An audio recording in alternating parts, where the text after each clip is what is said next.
Friends எல்லோரும் எப்படி இருக்கீங்க? ஸோ எல்லோரும் நல்லா இருக்கீங்களா? இன்றைக்கி நாங்கள் என்ன பண்ண போகிறோன்னு பார்த்தீங்கன்னாக்கா திவாலிக்காக குலாப் ஜாமுன் தான் செய்ய போகிறோம். ஸோ அது எப்படி செய்யணும்னு சொல்லிட்டு நான் உங்களுக்கு காட்டுறேன் பாருங்கள்.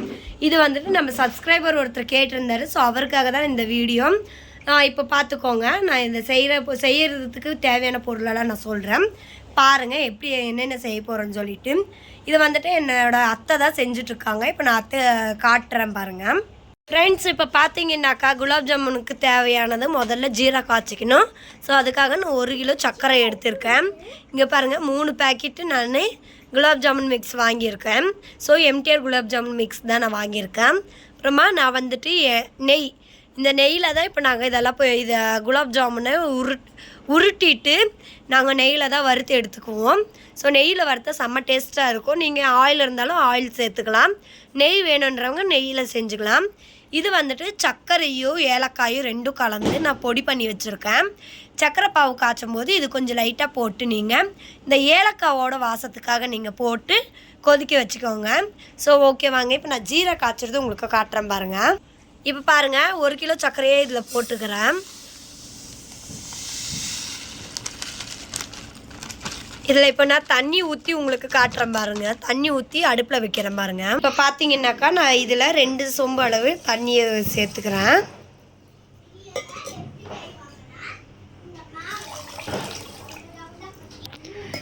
ஸோ ஓகே, இப்போ இதில் 2 சொம்பு அளவு நான் தண்ணி சேர்த்துட்டேன் இல்லைங்களா? இப்போ பாருங்கள், நான் உங்களுக்கு வந்துட்டு அடுப்பை பற்ற வச்சு இது கிண்டி காமிச்சிடுறேன். நாங்கள் வந்துட்டு ஜீரா வந்துட்டு சக்கரை கம்மியாக தான் சாப்பிடுவோம். ஸோ அதனால் ஜீரா கம்மியாகவே நாங்கள் காய்ச்சிடுறோம். உங்களுக்கு எந்த அளவுக்கு வேணுமோ அந்த அளவுக்கு நீங்கள் வந்துட்டு ஜீரா காய்ச்சிக்கலாம். ஸோ ஃப்ரெண்ட்ஸ் பாருங்கள், நமக்கு ஜீரா வந்துட்டு ரெடி ஆகிட்டுருக்கு. கொதிக்கட்டும், ஒரு கொதி வரட்டும், ரொம்ப கெட்டியாக ஆகிடக்கூடாது. ஸோ கொஞ்சம் தண்ணியாகவே இருக்கணும். பாருங்கள், நம்ம போட்ட சர்க்கரையெல்லாம் கரைஞ்சிருச்சு இல்லைங்களா? ஸோ இது கூட இது கொதிக்கும் போது நம்ம வந்துட்டு இந்த அரைச்சி வச்ச ஏலக்காய் பொடியை இதை வந்துட்டு நம்ம சேர்த்துக்கலாம். ஸோ ஓகே, இதை நல்லா கொதிக்கட்டும். கொதிச்சதுக்கப்புறம் உங்களுக்கு நான் காட்டுறேன். இங்கே பாருங்கள், இப்போ நான் சொன்னேன் இல்லைங்களா, நல்லா கொதிக்குது பார்த்தீங்களா?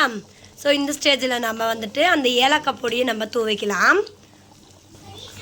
பாருங்கள், இப்போ போட்டாச்சு, போதும். ஸோ நமக்கு வந்துட்டு ஏன்னா அதை இது ஏற்கனவே சர்க்கரை, ஸோ அதுவும் வந்துட்டு நான் சர்க்கரை போட்டு ஏலக்காவை போட்டு நான் அரைச்சி வச்சுருக்கிறதால ஸோ நமக்கு அளவாக இருந்தால் போதும். அந்த ஏலக்காவோட ஸ்மெல் வந்தால் மட்டும் நமக்கு போதும். ஒருத்தர் இதில் கலர் சேர்ப்பாங்க. ஸோ நாங்கள் வந்துட்டு இதில் எந்த கலருமே சேர்க்க கிடையாது.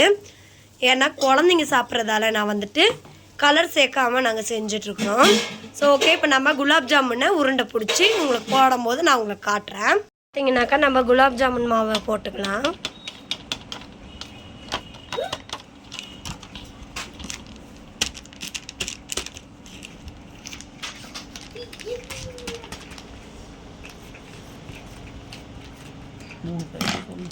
மூணு பேக்கெட் மாவை நம்ம போட்டிருக்கோம். இப்போ பிணைஞ்சிக்கலாம் தண்ணி ஊற்றி. 1.5 கிலோ போடணும். நாங்கள் 1 கிலோ தான் போட்டிருக்கிறோம்.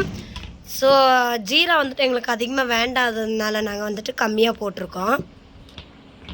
ஐ மீன் சர்க்கரையே கம்மியாக போட்டிருக்கோன்னு சொன்னேன். நீங்கள் மாவை கம்மியாக போட்டுட்டேன்னு சொல்லி நினைக்காதீங்க. சர்க்கரையே நான் வந்துட்டு 1.5 கிலோவுக்கு பதிலாக 1 கிலோ போட்டிருக்கிறேன். எங்களுக்கு வந்துட்டு இனிப்பு கொஞ்சம் கம்மியாகவே நாங்கள் சாப்பிடுவோம்.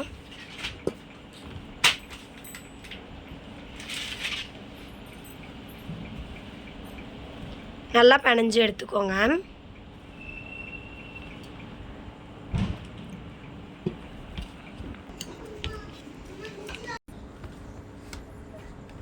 பாருங்கள், இப்போ மாவு நமக்கு குலாப் ஜாமுன் பேனை போடுறோம். ஸோ பாருங்கள், மாவு பாருங்கள் எப்படி வருதுன்னு பார்த்துட்டு கொஞ்சம் மெதுவாக பிணைங்க, ரொம்ப அழுத்தி பிணைஞ்சிடாதீங்க. ஸோ பொறுமையாக இதை பிணையணும். ரொம்ப நம்ம சப்பாத்தி மாவு பிணையறதுக்கு கொடுக்குற ப்ரெஷர் இதுக்கு கொடுக்கக்கூடாது. இப்போ நம்ம உருண்டை பிடிச்சி எடுத்துக்கலாம். ஸோ நாங்கள் வந்துட்டு இந்த மாதிரி குட்டியாக தான் உருண்டை பிடிச்சிக்குவோம். ரொம்ப பெருசாக போட்டாலும் அது உங்களுக்கு வந்துட்டு அதுக்குள்ளே வந்துட்டு ஜீரா வந்துட்டு இறங்காது. உள்ளங்கையில் வந்துட்டு நீங்கள் நெய்யோ இல்லை எண்ணெயோ தடவிட்டு நீங்கள் இது பண்ணுங்கள், உருண்டை பிடிங்க. பாருங்கள், இப்போ வந்துருச்சு. ஸோ இப்போ உங்களுக்கு நான் இதை வறுக்கும்போது நான் உங்களுக்கு காட்டுறேன் பாருங்கள். இதே மாதிரி நம்ம எல்லா மாவையும் உருண்டை பிடிச்சி எடுத்துக்கலாம்.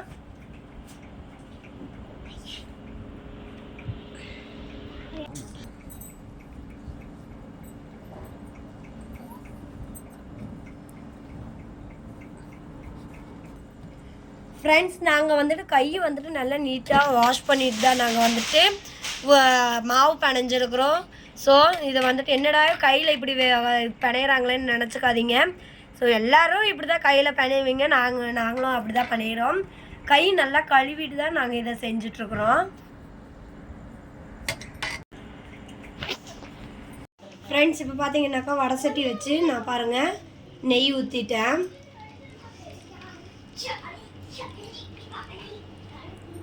நீங்கள் நெய் இருந்தால் நெய்யில் செய்யலாம். ஸோ நெய் ஸ்மெல்லு பிடிக்காதவங்க வந்துட்டு நெய் இருந்தால் நீங்கள் நெய்யில் செஞ்சுக்கலாம். நெய்யோட ஸ்மெல்லு பிடிக்காதவங்க வந்துட்டு நீங்கள் ஆயிலில் செஞ்சுக்கலாம். ஸோ நம்ம செய்யறதுல தான் இருக்குது ஃப்ரெண்ட்ஸ் எல்லாமே. நான் ஏன் நெய்யில் பண்ணுறேன்னு பார்த்தீங்கன்னாக்கா நெய்யில் செஞ்சால் ரொம்ப டேஸ்ட்டாக இருக்கும். ஸோ அதனால தான் நான் நெய்யில் செய்கிறேன். நல்லா காயட்டும், காய்ஞ்சதுக்கப்புறம் நம்ம போட்டு எடுத்துக்கலாம். நெய் வந்துட்டு ரொம்ப ஆயில் மாதிரி ரொம்ப ஹீட் பண்ண வேண்டாம். ஸோ மிதமான சூட்டில் வந்துட்டு இப்போ போடுங்க. பாருங்கள், மிதமான சூட்டில் போட்டு நீங்கள் வறுத்து எடுங்க.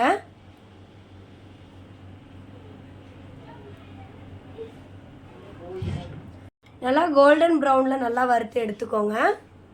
பாருங்கள், அப்போ தான் உள்ளே வந்துட்டு நல்லா உங்களுக்கு ஃப்ரை ஆகும், நல்லா வேகும். இங்கே பாருங்கள். ஸோ இது நல்லா வேகட்டும்.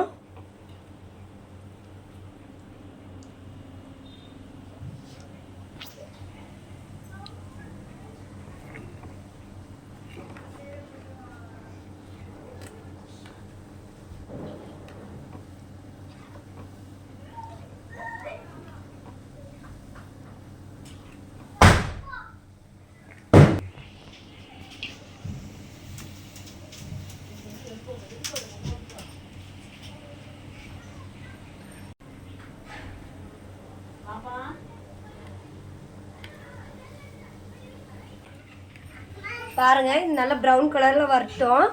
ஸோ ப்ரௌன் கலரில் வந்ததுக்கப்புறம் உங்களுக்கு நான் இப்போது ஜீராக்குள்ளே போடும்போது காட்டுறேன்.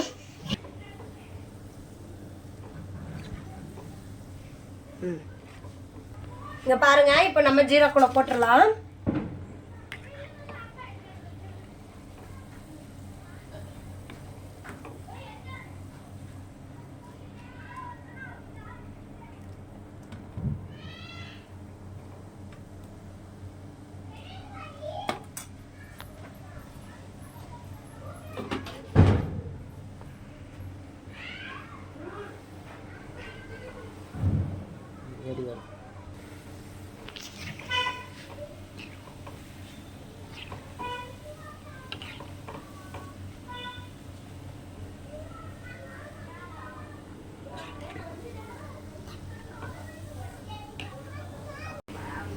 இந்த மாதிரி போட்டு எடுத்துருங்க. ஸோ அவ்வளோதான்.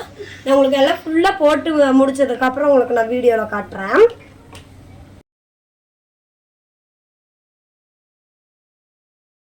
ஃப்ரெண்ட்ஸ், லாஸ்ட்டாக நம்ம குலாப் ஜாமுன் ரெடி ஆயாச்சு பாருங்கள்.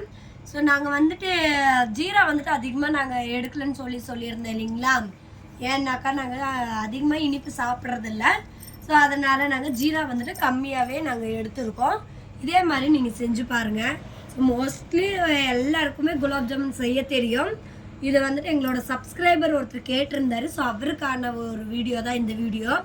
ஸோ அவருக்காக தான் இந்த வீடியோ போட்டிருக்கிறேன். ஸோ இன்னொரு வீடியோவில் நம்ம சந்திக்கலாம். ஓகே, டாடா, பாய்.